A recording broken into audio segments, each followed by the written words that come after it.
အားလုံးပဲမင်္ဂလာပါရှင်ခုကတော့ကျွန်မဟိုနော်မိုးလေးအေးတော့ဘယ်ရကြိုလေးကြော်စားမယ်ပေါ့နော်ပထမဆုံးရေစိမ်ထားတဲ့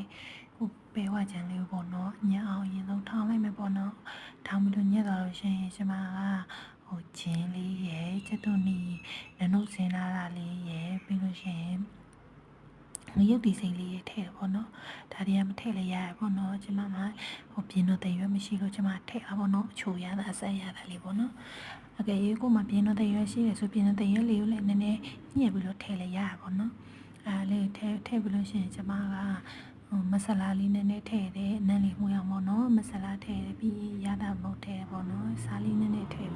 ကျွန်မနယ်လိုက်တယ်ပေါ့နော်နယ်လို့နည်းနည်းလေးနှံ့သွားပြီဆိုကျွန်မပြောင်းကုန်မိုးလေးနှစ်စုံတော့ကျွန်မထည့်တယ်ပေါ့နော်ပြောင်းကုန်မိုးလေးကကြတော့ထွေးလေးဖြစ်အောင်လို့သူထည့်တယ်ပေါ့နော်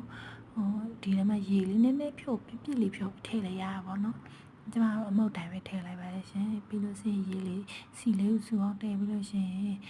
ဘယ်ရကျော်လေးစားကြော်ပါပြီနော်ကျော်စီသူကလေမီးဖြည်းလေးနဲ့ကြော်အားနော်အများအချိန်ကြာကြီးလဲကြော်စရာမလိုသူကကြက်မြန်တယ်ပေါ့နော်ဘယ်ရကျော်လေးကရဲလာပြီးရွှေဝါရောင်လေးတန်းပြီးဝါရင်ရောင်လေးပေါ့နော်ရွှေရင်ရောင်လေးတန်းလာပြီးဒီလောက်နေတာဆိုရပြီပေါ့နော်ဆယ်ပြီးတော့ဆယ်ထားပလိုက်မယ်ပေါ့နော်အေးခဏပြီးကျွန်မအချင်းရေးဆက်မယ်ချက်သွင်းပြထားလာတာလေးရဲ့ငရုတ်သီးလေးကျွန်မထည့်မှာပေါ့နော်ဒီထည့်ပြီးဆိုကျွန်မမကြီးရေထည့်တယ်ကြီးရေနဲ့ငါးပြားရေနည်းနည်းထည့်ပေါ့နော်ရတာတော့ကြတော့ကျွန်မကတကြားလေးရဲ့စက်တာမုံလေးချုံမုံနည်းနည်းထည့်ပေါ့နော်ပြီးကျွန်မရေနွေးလေးနည်းနည်းထည့်ဒီမှာငရုတ်စီရှိလို့ဆိုရင်ထည့်လို့ရပါပေါ့နော်ကျွန်မငရုတ်စီမကြိုက်လို့ကျွန်မမကြီးရေပဲထည့်တယ်ပေါ့နော်တကြားနည်းနည်းလို့ကျွန်မတကြားနည်းနည်းထည့်လိုက်ပေါ့နော်ကဲခုဆို